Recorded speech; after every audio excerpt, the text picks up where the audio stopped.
प्रश्न नंबर 12.2 का प्रश्न नंबर 13। यह एक चतुर्भुज के आकार का एक पार्क है जिसमें एक चतुर्भुज ABC जिसमें क्या क्या दे रखा है, कोण C बराबर दे रखा है 90 डिग्री।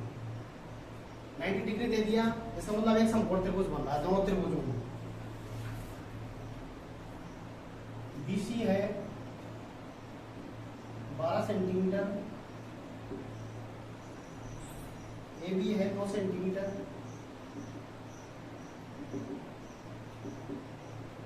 उसके बाद में CD 5 सेंटीमीटर,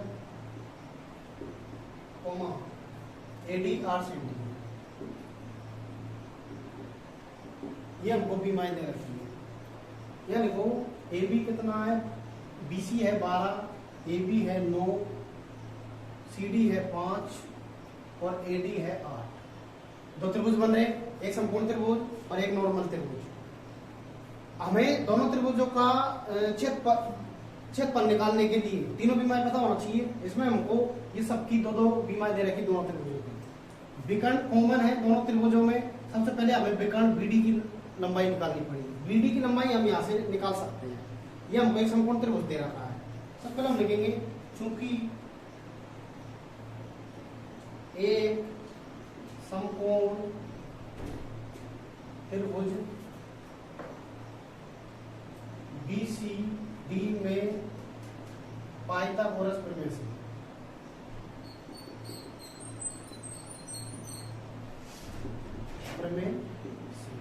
समकोण के जब सामने की भुजा ये वाली कर्ण हो जाएगी, ये हमारा लंब हो जाएगा, ये आधार हो जाएगा। हम लिखेंगे कर्ण का स्क्वायर बराबर लंब का स्क्वायर और प्लस हो जाएगा आधार का स्क्वायर। ठीक है, कर्ण है हमारा BD हमको ज्ञात करना है। पहले लंब है BC, इसका स्क्वायर और आधार है CD का स्क्वायर। BD स्क्वायर बराबर BC हमारे पास में है 12 का स्क्वायर, ये CD है हो जाएगा 5 का स्क्वायर। लिखते चलेंगे हम, ये हो जाएगा 144, 12 का वर्ग 5 का वर्ग हो जाएगा 25। BD स्क्वायर बराबर इन दोनों को जोड़ेंगे तो ये हो जाएगा 169 को लिख सकते हैं हम 13 का वर्ग। BD का स्क्वायर बराबर ये हो जाएगा 13 का स्क्वायर। 13 का वर्ग होता है 169, वर्ग से वर्ग कैंसिल। BD बराबर हो जाएगा हमारा 13 सेंटीमीटर, मतलब विकर्ण आ गया हमारे पास में 13। सबसे पहले अब दोनों त्रिभुजों का क्षेत्रफल हम ज्ञात कर सकते हैं क्योंकि दोनों त्रिभुजों तीनों भुजा है हमारे पास में। अब समकोण त्रिभुज, सबसे पहले देखो प्रश्नानुसार समकोण त्रिभुज BCD का क्षेत्रफल। समकोण त्रिभुज का क्षेत्रफल हमें पता है 1/2 आधार इंटू ऊंचाई, ये होता है। ठीक है, यहाँ 1/2 आधार है हमारे पास में 5 और हाइट है 12। 2 से इसको डिवाइड करेंगे 6 बार, दोनों को मल्टीप्लाई करेंगे 30 वर्ग सेंटीमीटर। ये हमारा क्षेत्रफल आ गया BCD का। इसी प्रकार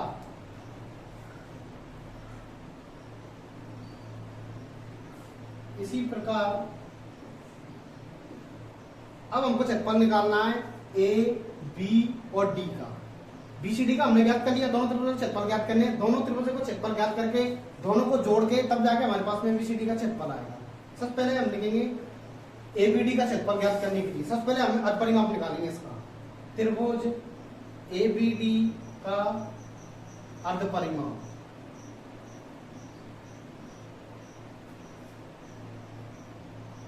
S बराबर होता है तीनों भुजाओं को जोड़ के और आधा कर देंगे।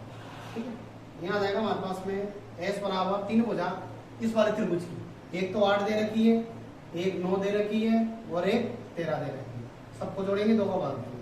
सबको जोड़ने पर 13 और 9 22, 22 और 8 30, 30 में 2 को भाग देंगे, ये आ जाएगा हमारा 15 सेंटीमीटर अर्धपरिमाप। अर्धपरिमाप आ गया, एरो के फॉर्मूले से हम क्षेत्रफल निकालेंगे। त्रिभुज ए बी डी का क्षेत्रफल एरो के सूत्र से। यह होता है हमारे पास में S, S minus A, S minus B, S minus C, ये लिखते चलेंगे हम। एस है हमारे पास में 15, यहाँ लिखेंगे 15 माइनस, प्रत्येक बजा को लिखते चलो, ये कितना है 8, फिर लिखेंगे 15 माइनस 9, फिर 15 माइनस 13, लिखते चलो। यहाँ जाएगा 15 इंटू, यहाँ से घटाएंगे तो कितना बचेगा 7, यहाँ घटाएंगे 15 में से 9, तो यहाँ बचेगा आपके 6, यहाँ से घटाएंगे कितना बचेगा 2 बचेगा। ठीक है, यहाँ लिखते चलेंगे। 15 को आप लिख सकते हो 3 इंटू 5 इंटू 7, इसको लिख सकते हैं 6 को 2 इंटू 3 इंटू 2। एक बार और लिखो सही तरीके से, क्रम से जमा के। 2 2 कितनी बार आया 1 और 2, 2 इंटू 2, 3 कितनी बार आया 1 2। इधर देखो यहाँ पे 2 और 3 के जोड़े बन गए, 1 2 यहाँ से बाहर आ जाएगा, 1 2 1 3 यहाँ से आ जाएगा, 2 और 3, 2 इंटू 3 अंडर रूट में बच गया हमारा 5 इंटू 7। जब इनका मल्टीप्लाई करेंगे हम तो यहाँ आएगा 6 अंडर रूट 35। अब 35 का वर्गमूल होता नहीं है, लेकिन हम दशमलव तक निकालेंगे तो 6 इंटू 35 का आएगा लगभग 5 पॉइंट, अगर 36 होता तो 6 हो जाता, 36 से कम है तो लगभग आएगा 5.91। अब जब हम इसका 6 से मल्टीप्लाई करेंगे तो ये हो जाएगा हमारा 6 कम 6, 6 नम 54 की 4, नासी लगी 5, 6 पंजे 30, 30 और 5 हो जाएगा 35, 35.46 लगभग। ये हमारा क्षेत्रफल होता है। अब हमें चतुर्भुज एबीसीडी का क्षेत्रफल निकालना है, हम लिखेंगे अतः चतुर्भुज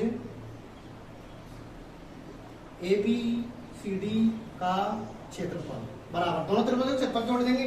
समकोण त्रिभुज बीसीडी का क्षेत्रफल हमारे पास में आया 30, यहाँ लिखेंगे हम 30 प्लस इस वाले त्रिभुज का क्षेत्रफल आया हमारे पास में 35.46, इन दोनों को जोड़ेंगे तो यह आएगा हमारा 65.46 लगभग, यह हमारा आंसर।